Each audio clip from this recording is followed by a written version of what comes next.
Halloween Horror Nights is one of the most anticipated Halloween events in the entire country. Every year, Universal Studios transforms its park into a nightmare come to life, and there's something here for every spooky lover. Now, we've been going to Halloween Horror Nights for pretty much over 10 years at this point. It's become a complete tradition every single year, but for the first time ever, we are doing something that we've never done before. We're sharing it all, baby. In this video, we are giving you a straight up deep dive of HHN and what you can expect at the park for 2024. Let's get into it. That Wicked Thrill Seeker? Oh my God! Let's start with the basics for beginners. What the hell is Halloween Horror Nights? Every year, Universal Studios transforms this park into its premier Halloween event. Think haunted houses, think scare zones, from some of the biggest movies on the big screen to some of the most creative and creepy original concepts from the Universal minds themselves. Now, HHN is making history for the first time ever, opening at its earliest date of August 30th. So if you're watching this today, that means HHN opens this month, baby, and it runs for 2 glorious months until November 3rd. You can also enjoy the event every single night, Wednesday through Sundays from 6:30 p.m. till 2 a.m. Now, if you're really fancy, you're probably doing Premium Scream Night, which starts August 29th, a day earlier than the official opening of HHN. However, if you're a beginner, chances are you probably aren't doing Premium Scream Night. So let's talk about some entrance strategies because you got options, baby. Let's go. And we pause this video for a momentary announcement that it is raining, and if you are coming to Halloween Horror Nights in all of August, in September, and maybe even the beginning of October, you will likely get some rain, so come prepared, boys. Back to the video. Once you get into the park, you have 3 options to start your night, but if you go with the first option, you're pretty much setting yourself up for failure. Option number 1 may seem like the most conventional, which is arriving to Halloween Horror Nights at 6:30 p.m. when the gates open. However, I promise you that is the last thing you want to do because you will not be arriving and scanning in early at all. If anything, you will be pushed all the way back those arches, waiting at least an hour to scan in. So if you don't have an express pass, the last thing you want to do is waste time and money at this event, which means that you might want to go with either option 2 or option 3. Option number 2 is for those who want to get the full-on HHN experience. And what do I mean by that? We're talking about opening Scaremonies. What's an opening Scaremony? Well, I'm glad I asked. I'm glad you asked. I'm glad we all asked. It's basically the performance that kicks off the event and sends us all into the fog. And it's one badass experience that we highly recommend you don't miss. Now, if you're gonna watch the opening Scaremonies, you're gonna wanna get here way before 6:30 when it kicks off. And if you get here at least about at 1, 2 o'clock in the afternoon, especially on a big event night, like a weekend or an opening night, you can watch them as close as here at the gate, or if you get here a little bit later, you can watch them around here, or even somewhere over here. That choice is gonna be up to you and depending on how early you wanna get to City Walk. Now, your third and most popular option is Stay and Scream. I'm sure you've heard about it. We've all heard about it. But what exactly is Stay and Scream? Let's break it down. Stay and Scream are basically designated holding areas scattered throughout the park. Each Stay and Scream location usually gets you access to 1 or 2 houses at a time, and you are the first in line. This is especially crucial if you are not utilizing an express pass, trying to save some money, because while everybody is out there under the arches waiting to get in, you are first in line, just like Hawk said. So how this works is, first of all, HHN is a separate ticketed event. So the park closes at 5, and if you don't have a ticket, you gotta get the hell out. But if you are staying for Stay and Scream, then you've got some luck. Stay. So how you can get into Stay and Scream is one of 3 ways. 1, you have your Scream Early ticket as well as your HHN ticket dated for the same night. You have an annual pass and your HHN ticket dated for that same night, or you have a daytime Universal ticket as well as your HHN ticket dated for that same night. Are you sensing a pattern here? Are you sensing that pattern? So what is the difference between a daytime Universal ticket and a Scream Early ticket? Because those can kind of get a little bit confusing. If you have a daytime ticket and an HHN ticket, all that means is that you can go to Universal starting at 9 a.m., pretty cut and dry and simple. Now a Scream Early ticket, you cannot enter the park before 3 p.m. So it's just kind of like a little bit of a earlier entry so you can get into Stay and Scream. Now make sure that you're here and you're checked into your Stay and Scream location by latest 4:45. That way you have enough time to breathe, relax, and enjoy getting a head start on the night once they release you into those houses.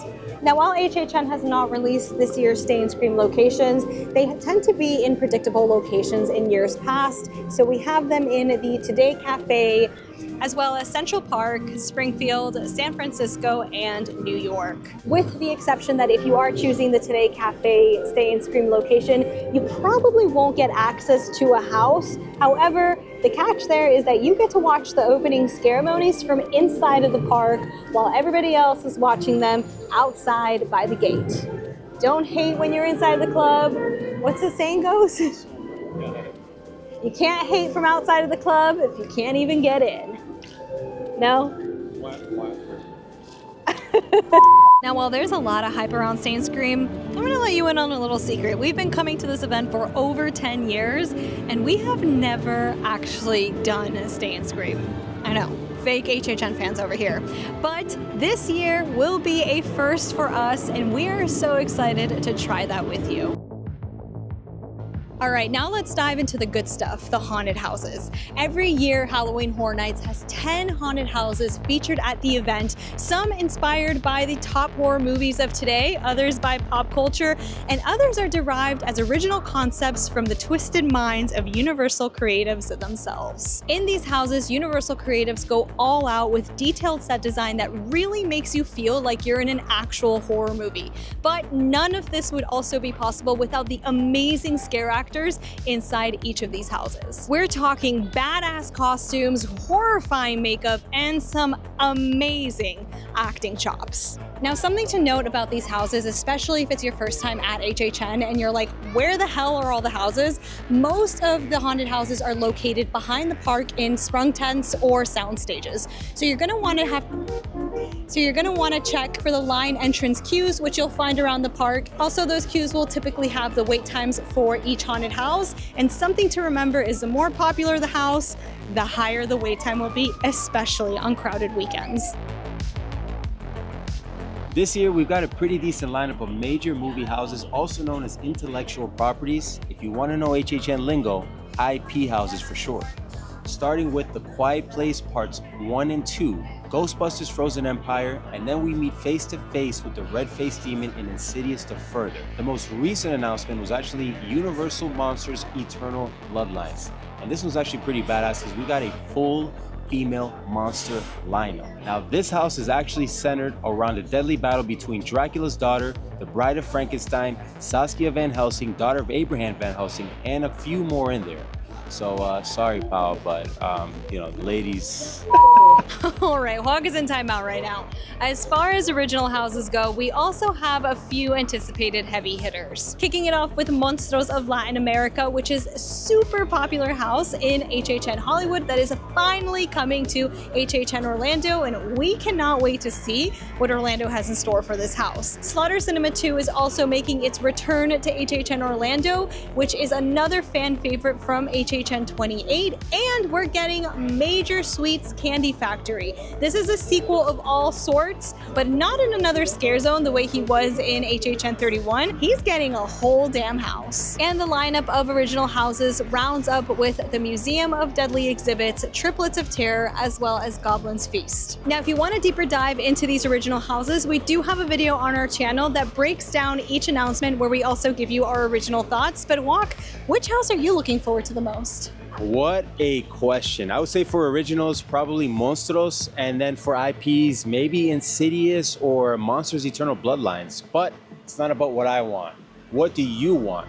Which one is your most anticipated? Let us know in the comments. Now, let's talk scare zones. Just like haunted houses, HHN unveils a set number of specific themed areas spread throughout the park each year. These zones are full of scare actors who are ready to scare the crap out of you. You can have some pretty cool interactions with them, you can take photos, and they'll always stay in character, which is something I find pretty cool. Something I do want to mention is these scare actors go all out to give us the best experience possible. So show a little respect, don't yell at them, don't touch them, and don't try any funny business, because you'll not only ruin it for the rest of us, but you could even get banned from the park. Now, right now I'm standing in front of the entrance trusses for HHN, and this scare zone is going to be a good one. We have a duality of fear where we will come face to face with sinister and surreal, and we must choose a path. Now, I don't know about you, but it seems like sinister and surreal are going to rule the event this season, and we'll see who comes out on top.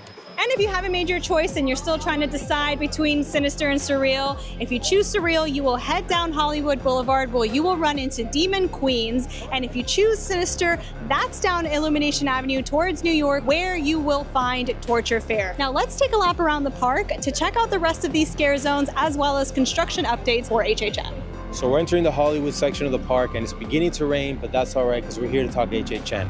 In this zone, we will have Demon Queens, where we will come face to face with 4 queens who are loyal to Surreal's rule. We don't really have much of a construction update here other than a few trusses, but I'm sure we'll get a good update pretty soon. Now, I know these scare zones could be a little intimidating, especially for first timers sometimes, but I've got a quick tip, especially for this scare zone. We like to consider this scare zone a little bit safer because of the scares that go run through the middle instead of the sides. So because it's wider and you have sidewalks here, you can actually dodge the scare actors sometimes. But if you can't, here's a little quick tip. You can run up to them, do a little spin, get out of their way, and you're safe, baby.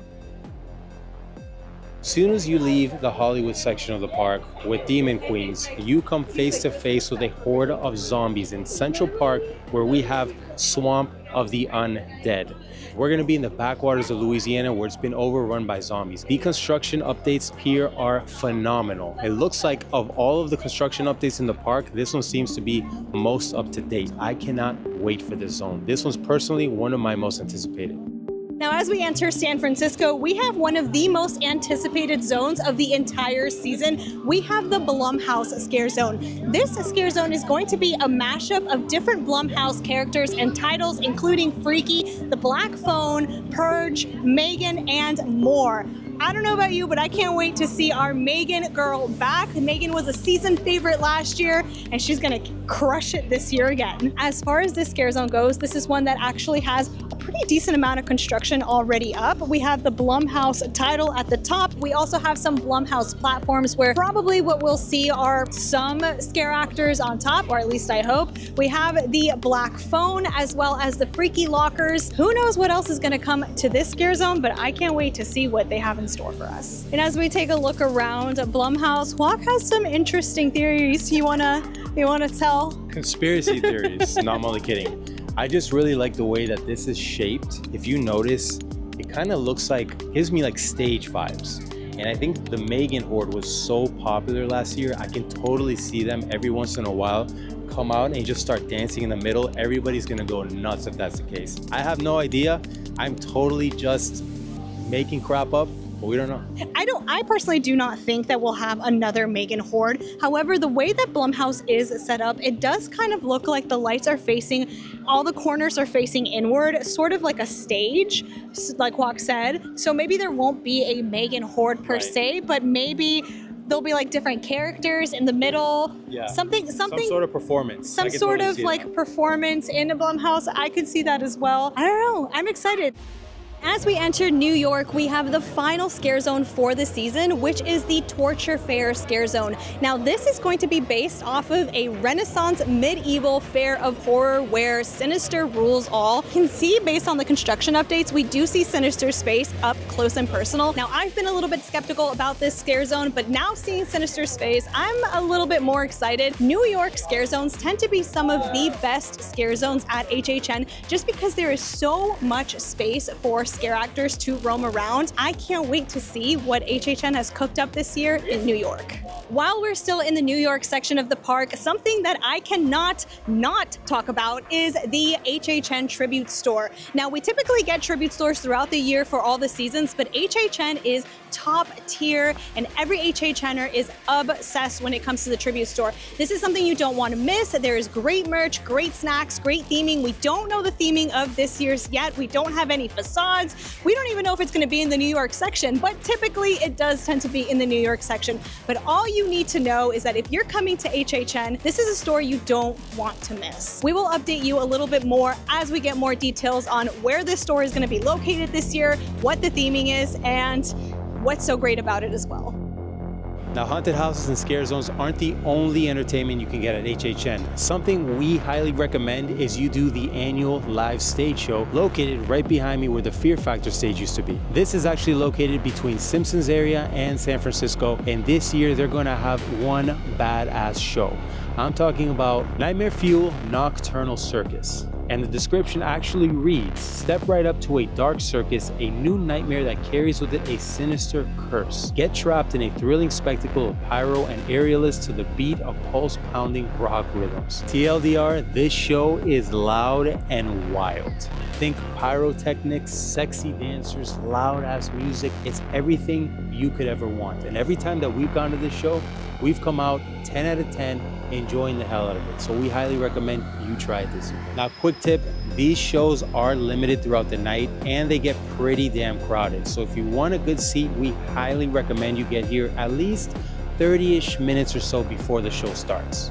Now, if you're being dragged by friends and family to HHN and you want to take a little bit of a breather between all the scares, first of all, I have questions. But secondly, the great thing about Halloween Horror Nights is that there are a number of rides and attractions that are still open during the event, just in case things become a little too much for you. These rides typically include The Mummy, Men in Black, Transformers, Rip Ride Rocket, and Escape from Gringotts in Diagon Alley, which happens to be right behind me. Now, last year, Universal brought Death Eaters over from Islands of Adventure in Hogsmeade to Diagon Alley for an additional spooky element at Halloween Horror Nights. And although it has not been announced just yet, based on some of the platforms that we've seen inside Diagon Alley, it looks like they might be back, baby. Now, if you missed the Death Eaters last year, this is a show exclusive to Diagon Alley where the entire alley turns into this dark, green, mystic, just spooky, eerie vibe where the Death Eaters come out, they interact with you. It is basically, Diagon Alley has turned fully evil, and it is something that you really don't want to miss. Cheers. Now, people come to HHN for the scares and the haunts, but something you don't want to sleep on is the food. This event goes all out when it comes to themed snacks. We've had in the past pizza fries, pizza skulls, twisted taters, you name it, and the people love them. Now, the awesome thing about that is you can pick these up typically in these food booths that are themed after horror movies or original concepts from HHN, and they go all out on the decorations. Typically, these booths will be sitting around closer to the scare zone areas, but they are all over the park. Now, while HHN hasn't released an official 2024 menu for this season as of recording of this video, there's still some pretty sick booths that we've seen around the park that can definitely bring some awesome snacks. Like Kwok mentioned, we've seen a Ghostbusters booth, we've seen an Insidious booth, and we can see that original classics are making a comeback, like a Twisted Taters booth, and I'm sure we'll get some pizza fries somewhere in the mix. And while this event does have these awesome snacks and meals, just make sure that you're not on an entirely empty stomach when you come to HHN, just in case you don't get a chance to eat some of this food, because these lines can get really long. And it comes down to sometimes prioritizing whether you want to go into a house or get some Twisted Taters. I absolutely love this food booth right here. Look at the sheer detail of the door. Literally the claw marks from the red demon. That is so badass. We are currently in Battery Park, and while we haven't had any official announcements coming to this exact section, usually sometimes we'll see something here, kind of like a bar or a food stand, but there are actually TVs all propped up over here, and I'm wondering if there's going to be something a little bit more than just food in this area. I don't know, but I'm excited to find out. So you now know what to expect at HHN when it comes to the haunted houses, the scare zones, the live show, and the food. But I know what you're asking, what about those ticket prices?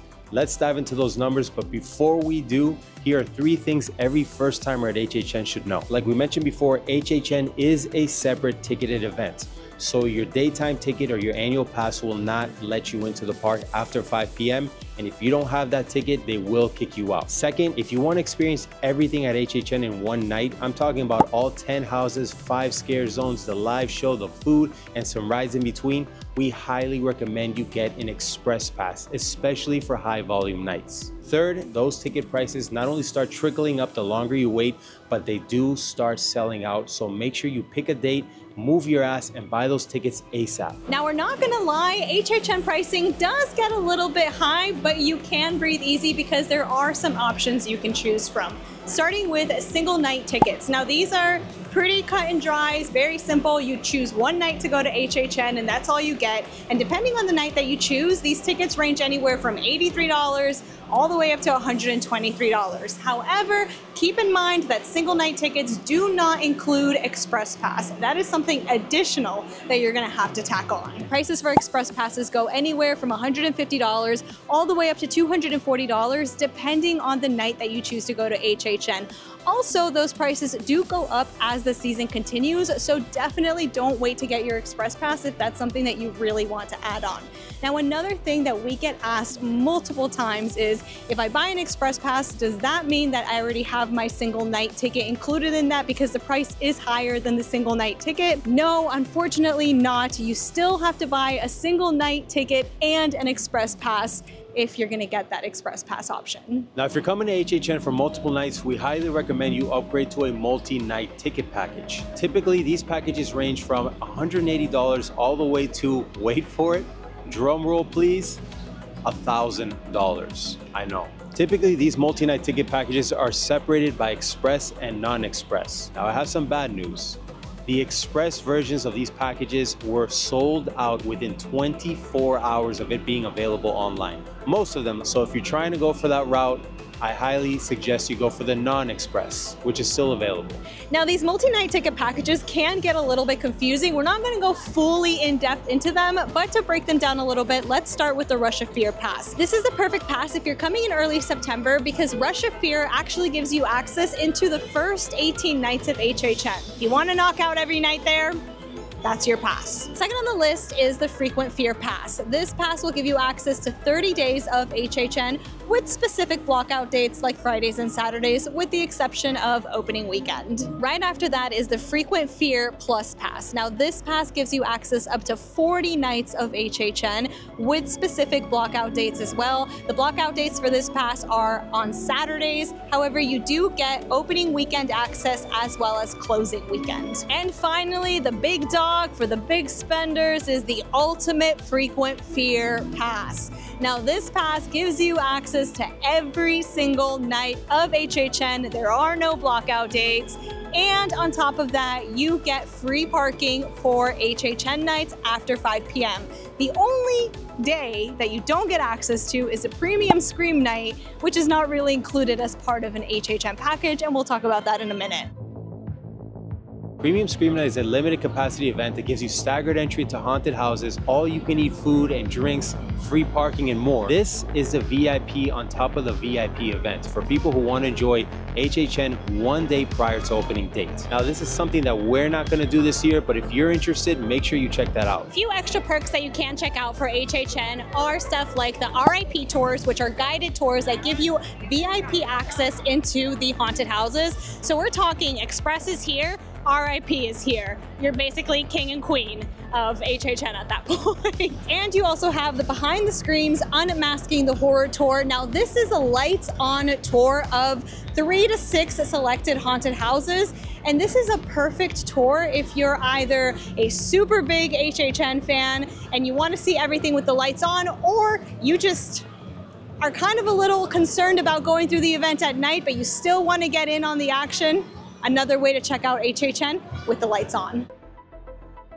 And there you have it, a first-timer's guide for HHN. Now, we will be at HHN every single night from August 30th to November 3rd, and we're gonna bring you an action-packed set of videos, so stay tuned for more. We hope to see you in the fog, and if you're new to this channel, make sure to subscribe, like, and follow us for more haunts and thrills coming your way. And always, stay spooky, boys.